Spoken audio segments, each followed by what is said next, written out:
Hello, my wonderful, wonderful friends. Happy Monday to you all, and welcome back to r/Entitled People, where you'll get to hear about people who think that the world revolves around them. Like OP's neighbor right here, who sends this wonderful note to OP that reads, "Dear neighbor." I love how neighbor's in quotations. You just moved into this neighborhood a year ago, and I wanted to give you time to correct this problem on your own, but you apparently are too inconsiderate to do so. Every day this week, when the weather's been nice and the windows are open, you proceed to let your small child run free in your backyard and laugh and giggle and carry on without end. This is very disruptive for my 2 dogs and my bird, who sits next to the window and likes to look into your yard. Perhaps you could ask him to tone it down a bit, or at least limit his outside time to 15 to 20 minutes a day, so my dogs can be outside without seeing him running around. If this kind of behavior persists, I will call the police. I think it's time for OP to have some more kids. Who agrees? My friends, in this episode, you're gonna hear some crazy stories. The first story is an absolutely insane one. An entitled mother denies her son's dying wish to read a fantasy book because it's against her beliefs. The second story, a woman thinks that her family's rules apply to everyone. And we'll finish up with a story about an entitled sister who thinks her and her kids are owed a vacation. My friends, these stories are absolutely insane, and I do hope you stay for all of them and hit that subscribe button so you can hear more entitled stories in the future. If you like this kind of stuff, let's dive in. So, some backstory. I'm in a D&D group with a couple of friends from nearby, and one of the members of the group was a kid who was about 15 years old. He's a really sweet kid, likes helping other people out, and he's a big fan of Dungeons and Dragons. He also has cancer in both of his lungs. He's from a religious family that basically forces him to act pure while he's in their sight. The mom is Westboro Baptist Church level rabid, while the dad is just a sensible person who just tries to get him to be a good kid. When he's out of sight of his parents, he just does normal teen stuff. Because of his mom, the only books he was allowed to own were Christian books and Bibles. He joined our group mainly as a way to escape his home life and his mom. Well, a couple of weeks ago, the cancer in his lungs took a heavy toll, so he was taken to a hospital by his parents. He contacted me about this a day after he was taken to the hospital, stating that he wanted a monster manual as his last wish, and that he was tired of reading the same things. I bought him the book from Barnes & Noble, but considering that he's a dying teen, I also got him Volo's Guide to Monsters and Mordenkainen's Tomb of Foes stacked on top of that. The next day, which is his birthday, he was still in the hospital, so I brought him the books as a gift. After he blew out the candles, we had cake and started opening the gifts. Mine was the first to be opened. Seeing what they were, he immediately got this humongous smile on his face and hugged me. Meanwhile, his mom stared at the books with a look of pure disgust, with her husband staring at her with this wary look in his eyes. She picks up one of the books and relights one of the candles and holds the damn book over it to try to set it on fire.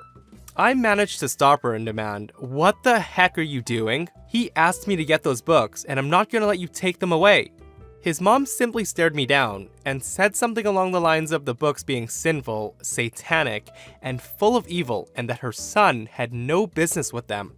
I retort and say that her son can read whatever the heck he wants, and she shouldn't have to force him to be a Christian. She starts getting red in the face and yells at me about essentially forcing children to believe in God from a young age. I state that I'm Baptist, which I actually am, and say that faith in God is a matter between God and the individual. She turns red all over and actively starts to try to destroy the books, with me and my friend and her husband trying to stop her. At one point, I shouted, "Would God want you to do this? To restrict your dying son's freedom of expression?" And this sets her ablaze. She tosses the books aside and starts trying to strangle her son, and her husband calls security immediately when she does this. Security gets there and sees us trying to pull her off of her son, with her shouting that we're all catamites to the devil. Both her husband and my friend charge her with abuse and assault. The trial's still going, and I'll try to update this post as the trial goes on. Guys, what an absolutely insane mom. Your child is in a hospital fighting for his life, and let's just try to attack him over a book that happens to have monsters in it. Oh my goodness. So, I had a grade 4 teacher who thought that Pokemon was the work of the devil. I kid you not. If we were in her classroom, she did not want to see or hear us talk about Pokemon at all. This was back in the 90s when Pokemon was huge. And don't even get me started on her scoffing at us for reading Goosebumps, Animorphs, and talking about Power Rangers. Guys, she gave us a whole lecture one time about how Power Rangers was a bad show because Rita was a witch. Now, OP has an update to the story, and it reads, "Trial was almost a disaster. Me, him, and her husband all prosecuted against her. The moment she saw us, she tried to tackle us, shouting something about divine retribution, and during the whole thing, she kept pinning the blame on me and him, calling us corrupted by sin. Needless to say, she was pronounced guilty of the charges that I mentioned earlier. The moment she heard this, she went and tried to attack the judge, but the officers tased her to the floor. She'll now be serving at 20 years, with 10 more on top for assaulting a court official. And to all who are wondering, my friend's fine. The cancer is gone from his lungs." So, my friends, I have one question for you. If you had a child whose dying wish was against your beliefs, would you or would you not let them fulfill it? Now, I don't want there to be a huge dispute in the comments section, and I respect everyone's beliefs and values. I just want to know, what do you guys think of the situation here?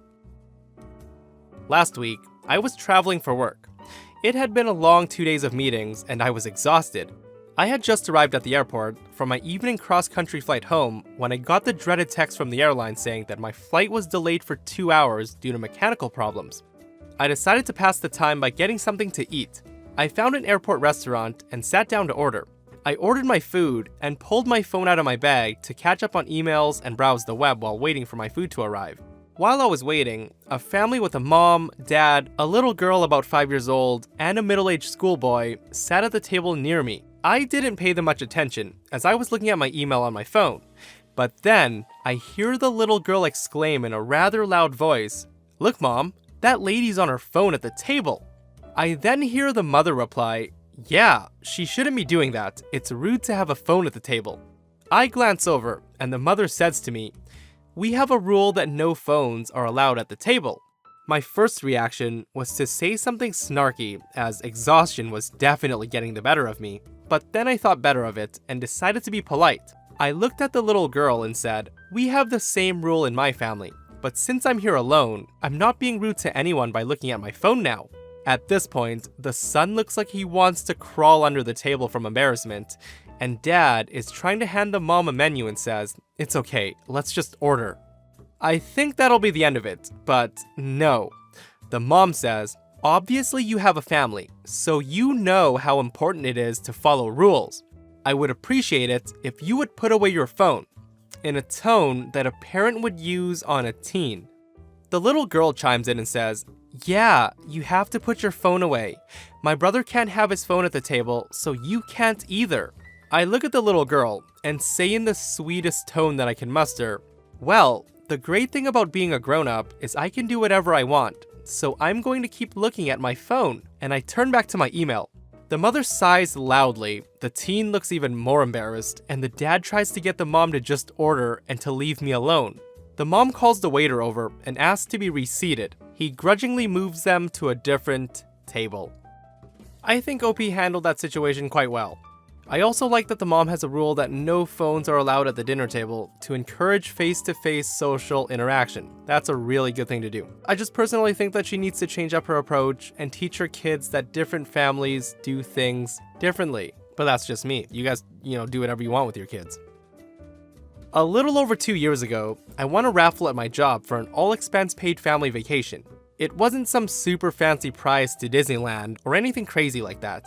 It was just a nice 3-day stay at this little beach house in place. It was for 4 people, and I asked around and found out that the package deal cost just under $400. I, of course, asked my boyfriend at the time to go, but he couldn't take off school. I'd also want to take my single friends and make it a girls trip type deal, but they either couldn't because of work or they had plans already, which I was sad about but understood. Since the plan was a bust, I decided to see if my sister and her 2 kids wanted to come. I figured they'd enjoy it, and so would my sister, and I didn't want to waste the tickets. Well, I went down to visit my family that weekend, intent on asking my sister if they'd want to come. But the longer I was there, the more I hated the idea. By the time I was packing up to go home, I knew I wasn't inviting them. I love my niece and nephew, but they're super bratty back then because my sister never disciplines them, ever. I love them, but she lets them get into everything and do whatever they want. Visiting's always a chore because I end up watching them to give her mom a break, and it's pathetic. And every time I visit my sister, she dumped them on me the entire time like usual, and by that point, I knew if they came, it would turn into me babysitting them while she had a vacation. So I didn't mention the trip or vacation and said goodbye before leaving. The next day, I called my good friend Megan because she has 2 kids, which are older than my sister's kids and are very well behaved. She's a single working mom who I figured could use the vacation. I asked if she would be free for XYZ days, and she was like, yeah, so I offered to invite her along with me on this vacation. We went and had a blast. I got a pretty good tan, we ate lots of buffet food, swam at a beach, and did family type activities all weekend before coming back. Her kids are super sweet, and I didn't feel like I was babysitting at all, even when I was helping Megan with them. After I got home, I posted some pictures that I took. Nothing in your face, just a couple of cute ones of us on the beach, and before lunch even rolled around on my first day back at work, my sister was blowing up my phone. I knew ignoring her calls would just prolong the inevitable, so I answered. I barely got past, hey, before she was asking me how the hell I could afford a vacation. I told her it was a raffle prize, and she asked, who won, me or my friend? And I said, me. She proceeded to flip her lid, demanding to know why I hadn't invited her. I was honest and said because I didn't want to end up babysitting her kids for my entire vacation. She got mad and called me a horrible person, the worst auntie ever, etc. Then said that I knew that she needed a vacation, and then hung up on me before I could reply. I just sighed and continued working. Later, while I was leaving work, our mom called me asking why I'd promised my niece and nephew that I'd take them on vacation but never went through with it. It turns out my sister told them that we were all supposed to go on a vacation together, but I ruined it and took someone else's kids, and now they didn't get to go. My niece and nephew sobbed all day. It took my mom ages to get them to stop crying long enough to explain what was wrong. I told my mom my side, and she dropped it after I told her I didn't invite them because I didn't feel like babysitting my whole vacation. Mom also tore into my sister for lying to her, and also lying to her kids and hurting her kids' feelings like that. I wasn't there, but mom said sister threw a huge fit, and basically trash-talked me all afternoon. The only thing I really felt bad for was my sister getting my niece and nephew's hopes up like that. That's the exact reason I'd never said anything to them. But to cheer them up, I took them the next weekend to a kid's play place. I also sat down with them while they ate and explained that the trip I was on was for me and my friend, and that they wouldn't have liked it because it got so hot and sweaty. They handled it very well, no tears or anything. So reading the story, I was expecting another entitled story where the mom sides with the sister and both of them go against OP. I'm really glad the mother in the story had a good head on her shoulders and actually listened to OP's side of the story. It also sucks that she brought her kids into this situation to try to guilt OP over not taking her and her kids to the vacation. She definitely sounds like one toxic mother.